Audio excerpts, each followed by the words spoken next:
Stallions. Leading off A very good evening on a perfect weather for baseball night. From Oneonta, New York, I'm Jake Starr, joined alongside by Michael Gross. Thanks for joining us on the Saugerties Stallions broadcast network. Michael, tonight, Stallions and Oneonta to take on the Outlaws, who are 4-12 on the season, Saugerties 13-6. But before we can turn the pages tonight, let's look back to last night, a game that the Stallions really struggled offensively in Amsterdam, lost 6-2, put up 2 runs in the first inning, and then kind of were silent offensively from then on out.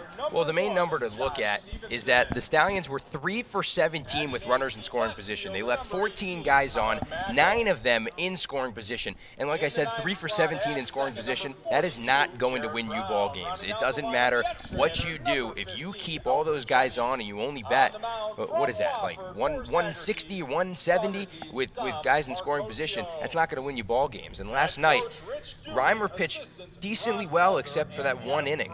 The one inning, he just blew up. He had 4 runs given up, but after that, everybody else was great. Rodriguez was great. Simprick had given up that 1 home run and then had the bad bounce in right field off the wall and third base, and he got a triple, right? And so, I mean, they played well last night. It's just not as well or not good enough to really take down Amsterdam. I look ahead at tonight's matchup, Mike. 5th time these two teams have faced this season, 2nd time here in Oneonta. Saugerties holds a 4-0 lead in the series edge. So tonight, Saugerties just looking to bounce back. What's going to be the key for them to get win number 14? I think it's going to come with taking walks and being disciplined at the plate. You get guys on early in the game, and you don't have to work as many counts, especially against a team like Oneonta. But if you can work the counts, you can draw walks, that's going to be a good key because you're going to get guys on and you're going to be able to resurrect your hitting with guys on base and hitting with runners in scoring position. So it's the Outlaws, it's the Stallions on the Stallions Broadcast Network. National Anthem coming up here in Oneonta, so we'll step aside real quick. Lineups and first pitch on the other side. You're listening to the Saugerties Stallions Broadcast Network.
Let's take a look at how the Saugerties Stallions line up tonight against the Outlaws. It'll be Gunnar Goldsmith leading off. He'll play shortstop.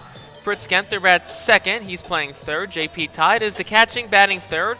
Batting cleanup, Kip Fugers, he'll play first. Tyler Kelder, the right fielder, bats fifth. Jacob Marquez, the DH, bats sixth. Josh Stevenson plays center. He'll bat seventh. Colin Mackel bats eighth. He'll play left. Jarrett Brown plays second. He'll bat ninth. And Albert Jennings, the EH, will bat 10th. And Michael, they're going up against Tanner Biang, pitcher out of Binghamton. This is his third appearance of the year. Second start, 0-1, 10.8 ERA, and 3 1/3, 5 hits, 6 runs, 4 of them earned. 4 walks, 5 strikeouts. It's an arm that has favorable numbers for the Stallions, but can't get too ahead of yourself if you're Saugerties. Yeah, in 2021, at Binghamton, he pitched to a 4-0 record and a 3.78 ERA with 16 strikeouts in just as many innings. He did have 1 save and in 10 appearances, so he's been good for Binghamton, and he's been decent for Oneonta, but he's going to have to be really good if they want to beat this Stallions team this afternoon. As Gunnar Goldsmith steps into the box, take a look at how Oneonta lines up defensively. Working in the infield from right to left, it goes Weiss, Hand, Corey, and Damara. And in the outfield from right to left, it's Mark, Giaish, and Coloma, and the battery of Cobb and Biang. First pitch of the night is driven out towards right center field. Mark races towards it, settles under it, makes the catch for the first out of the inning as Gunnar Goldsmith is retired on a fly out to right field and bring Fritz Genther to the plate. Jake, I love the aggressiveness right from the jump. You know, first pitch, you like what you see, and so why not swing away and see if you can jump on him early. The wind is blowing in and toward the first base line, so I don't think anything's going to be going out today, especially with these deep outfield fences, 335 to the corners, and I think it's around 390 to center field, especially and also with that high fence. First pitch to Genther is down for a ball, 1-0. First pitch tonight came a minute early, 7:04 temperature at first pitch, 81 degrees, mostly sunny skies, couple clouds mixed in there as well. Second pitch to Genther brushes him back off the plate. It's 2-0 as that one misses inside. It's a gorgeous day, Jake. Just windy, slightly windy, but gorgeous. Bit of a breeze coming in from center field. The American flag in straightaway center field, blowing straight in. The 2-0 pitch to Genther's fouled out of play. First base side, going to make it 2-1 to him. Genther 250 on the season, 13 runs. He had a heck of a day yesterday. He had a single. He walked. He was hit by a pitch, and he did ground out. So he was 1 for 2, but he got on base 3 times, and he did score a run. The tall rider Biang settles the 2-1 to Genther. Up and in for a ball, runs the count 3-1. As you said, Genther had a good day yesterday. Drew another walk, his team leading 14th on the season. It's up 3-1 on the count. Here's the pitch. That one's hit out towards right. Mark ranges towards the line. He'll settle under it into a stroll. He'll make the catch. For the second out of the inning, they're keeping Mark busy out there. 2 down for JP Ty. Last night out in Amsterdam, that would have been gone. He caught that around 3:05, 3:10. That would have been onto the sky deck in Amsterdam. Here, you're not getting anything, especially with the wind blowing in as well. Like I said, deep outfield walls, outfield fences, and, well, the fence goes up pretty high as well. Bring JP Ty to the plate. 320 on the season, a home run, 7 runs batted in. Didn't play last night, does the catching tonight. First pitch to him is inside for a ball. It's 1-0. Ty's another guy that loves to draw walks, and he only really swings at the pitches that he likes, and that shows his discipline. Second pitch to him, chopped towards short. Corey fields it on a favorable hop, throws the first. It's way high over the head of the first baseman Weiss. Ty will turn first in the second. He'll be in there standing up. That's going to be an error by the shortstop Corey, and the Stallions all of a sudden have a runner in scoring position with 2 outs for Kip Fugers, their best hitter. Yeah, he could have taken his time there, Isaiah Corey. There was no rush. He would have had Ty no matter what. It was a slow chopper, but even still, Ty's not the quickest guy on the field, and I think maybe he broke his bat there on that one too. It's one of those where if you're the shortstop, Corey had a lot of time, probably too much time to think about it. Took a couple of shuffles before throwing it and just completely airmailed Weiss at first. So Fugers settles in, runner on second, 2 outs. First pitch to him is a breaking pitch. Down and in for a ball, it's 1-0. The narrative already starts here in the first inning. You have a guy on and in scoring position. So if you're Kip Fugers, you're looking to drive him in any way you can. Fugers 18 RBI on the season, leads the team in that category. Biang checks on Ty at second. Throws a fastball outside corner for a strike. It's 1-1. Fugers 393 on the season, 2 home runs. We said the team leader in 18 RBI, also the team leader in doubles, hits, as well as batting average. Here's the pitch to him.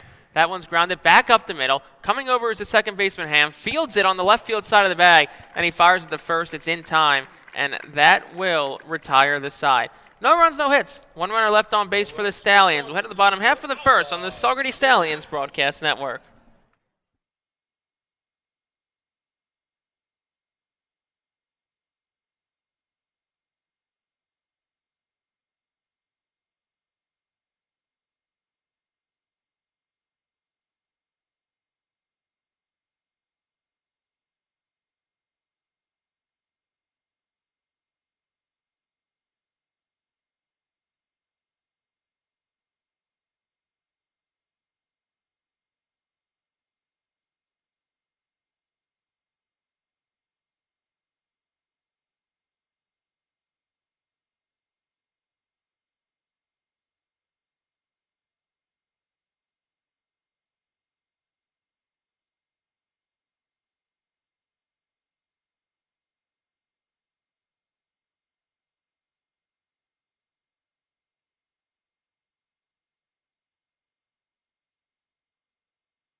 Nothing across in the top half for the first for the Stallions. Now bottom one. Take a quick look at how the Outlaws line up. A.J. Geisch bats lead off, Hope plays center. Carson Swank, the extra hitter, bats second. Keaton Mark, the right fielder, bats third. Ryan Weiss does the cleanup. He'll bat fourth and play first. Baylor Cobb, the catcher, bats fifth. Jacob Hand, the second baseman, bats sixth. Here's the first pitch to Geisch. That's upstairs for a ball, 1-0. Jacob Hand will bat sixth. He'll play second. Mario DeMara, third baseman, bats seventh. Keone Coloma, the left fielder, bats eighth. Here's the second pitch. That one's hit in the right field for a base hit on the ground. That's going to be a leadoff single for A.J. Geisch. Leadoff runner on for the Outlaws. Yuzuki Okamura, the DH, bats ninth. Isaiah Corey will play short. He will bat 10th. On the mound for the Stallions, it's Don Marcosio. This is his fourth start of the season, 2-0 record, a 2.45 ERA. 11 innings pitched, 9 hits, 3 runs, all of them earned. 2 walks, 10 strikeouts. And the second batter he'll face is Carson Swank. So we have a runner on first base. It's Geisch leading off first. Marcosio from the stretch. That one's driven out towards left center field. Stevenson ranges under it, has a beat on it. He'll make the catch. And Swank is retired for the first out of the inning. It'll bring Keaton Mark to the plate.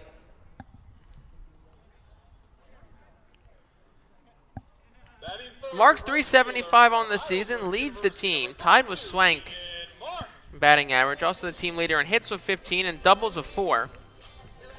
He'll be up here, 1 out, bottom 1.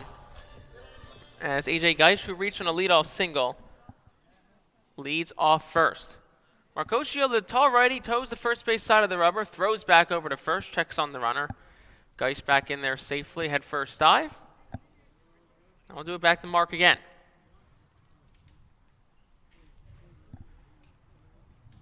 Mark went 0 for 4 last night, in Oneonta's 12-7 loss at Glens Falls. Here's a pitch to Marcosio. Breaking pitch. Misses away for a ball. 1 out.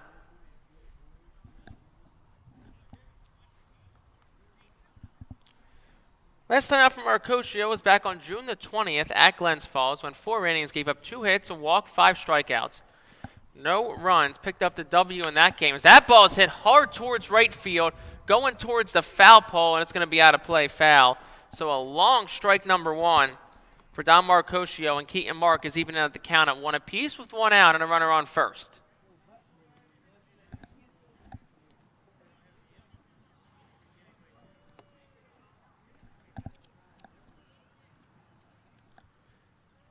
Marcosio looks in the tie for the sign. Short lead off first for Geis. Here's the pitch. That's a chopper. Back to the mound. Marcosio bobbles it. Only play will be at first. Gets it. No, does not get it to first. Gets by the first baseman Fugers in the right field. Runners will hold at second and third as the ball is back in. So a couple of throwing errors by both teams to start this game. Make some noise for the And the Outlaws are threatening. Runners on second and third. 1 out as Ryan Weiss trots to the plate for Oneonta.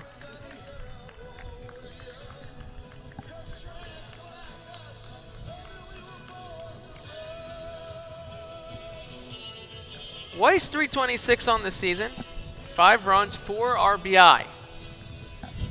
The big righty from SUNY Oswego settles into the right-handed batter's box. Marcosio in a bit of trouble early in this game. 1 out, runners on second and third. The tall righty toes the first base side of the rubber. Here's the pitch. Checking his swing is Weiss. They're going to say no swing, so it's 1-0 to him. Weiss, one of the better hitters on this Oneonta team, didn't play last night at Glens Falls. Marcosio the 1-0. Breaking pitch. In there for a called strike. It's 1-1.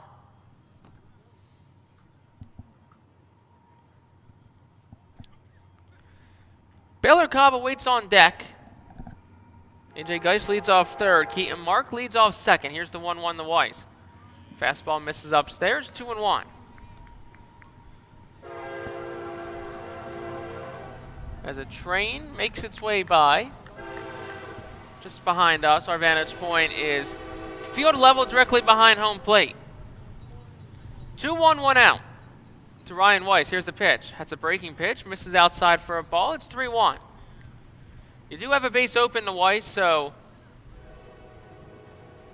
got to be careful with this pitch. Walking him would not be the worst thing in the world. The cleanup hitter who's hitting 326. The on-deck batter and Cobb hitting 224. First baseman Fugers up in the grass. Rest of the infield. Play him back in normal depth. Here's the 3-1. Swing and a miss on a breaking pitch down low. Going to run the count full to Ryan Weiss, and Marcosio 1 pitch away from being able to see himself out of this jam.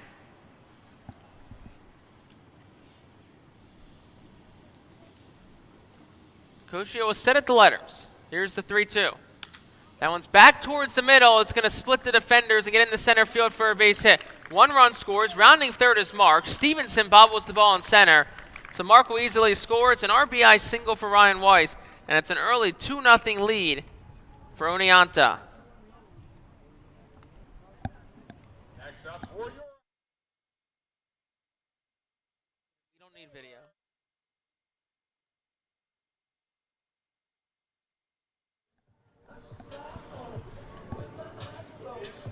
Baylor Cobb to the plate.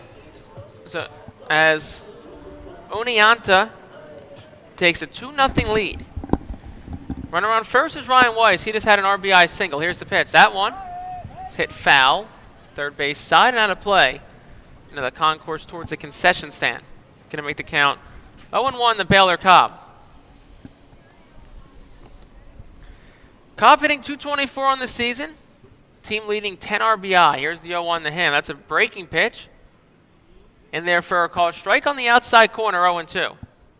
Yeah, Marcosio is going to have to find his way out of this. I mean, with Weiss on first and Cobb at the plate and Hand on deck, he's got a tough go with things here with the meat of the order. 0-2's fouled off the protective netting behind home plate. We'll do it again, 0-2 to Baylor Cobb.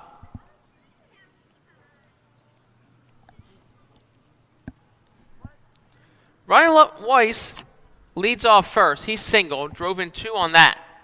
0-2, 1 out. The pitch from Marcosio. Brushing back there, Cobb. That one misses inside. Baylor Cobb is a Tulane commit. He's a high school senior out of Franklin Parish in Winsboro, Louisiana.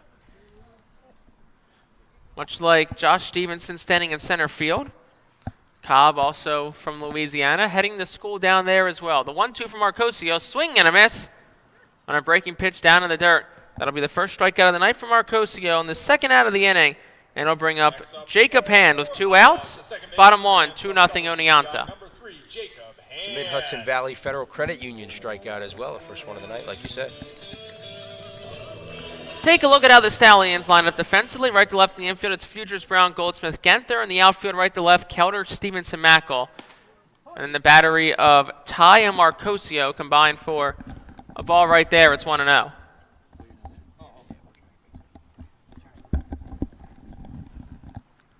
So 1-0, 2 out to Jacob Hand. Here's a pitch from Marcosio. Upstairs of a fastball too high. It's 2-0.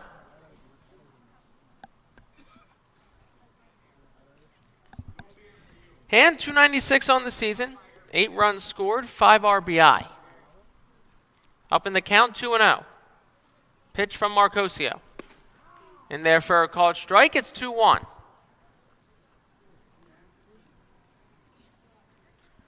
Ryan Weiss leads off first. 0 for 1 this year and trying to steal. Here's the pitch. That one's fouled off the netting behind home plate. It's 2-2. Marcosio 1 strike away from escaping this first inning. Definitely not unscathed, but if he can get out of this inning here, get the bats back to the plate for the Stallions. 2-2, 2 outs, runner on first. Here's the pitch. That one's grounded towards second base. Brown is up with it, the first of a short throw. It's in time, and that will retire this side. 2 runs on 2 hits. 1 runner left on base for the Outlaws. We'll head to the second with Oneonta up 2-0.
Top of the second inning, Stallions trail 2-0 Oneonta. Tyler Kelder settles into the box for the Stallions, takes that first pitch for a ball.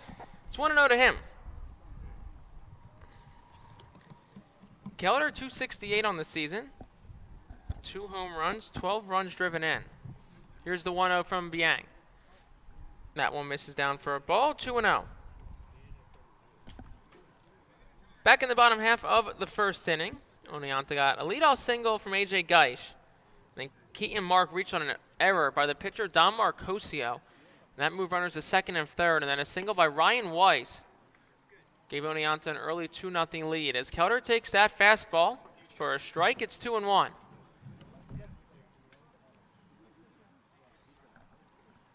Kelder went 0 for 3 last night, had an RBI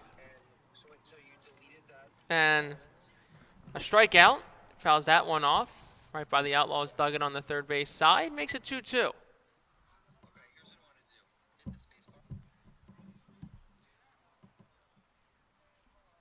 Tyler Kelder spent 4 years at St. Bonaventure, recently committed to Florida Atlantic to complete his career next season. Fouls that one off down the left field side. We'll do it again at 2-2.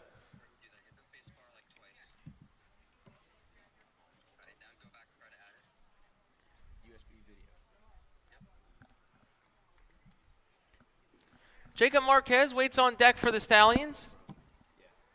Sitting 200 on the season. But first it's Kelder looking for something off of the pitcher, Tanner Biang. Here's the 2-2. Breaking pitch.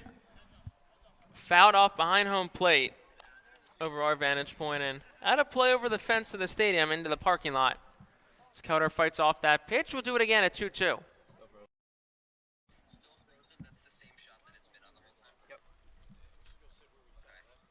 Here's the 2-2 from behind the Kelder. Kelder hits that one towards short. Backhanded by the shortstop. Corey goes under his glove and into left field. We'll see how they score that. Like it snuck under the glove of Corey. Definitely was not a guarantee to being out if he fielded that, and they're going to rule it an error on the shortstop. Corey, so Kelder reaches on an error. That'll bring Jacob Marquez to the plate with the runner on first. No outs, top 2, 2-0 Oneonta.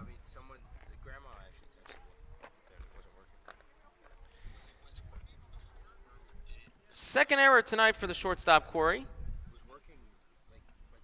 Stallions have a chance now to respond to the runs early by Oneonta. Here's Jacob Marquez, the switch hitter and catcher batting lefty tonight. That one misses down and away for a ball as Marquez. The DH tonight. Seen a trio of Marquez, JP Ty, and Gene Napolitano split the catching duties this season. Here's the 1-0. That's away for a ball. It's 2-0.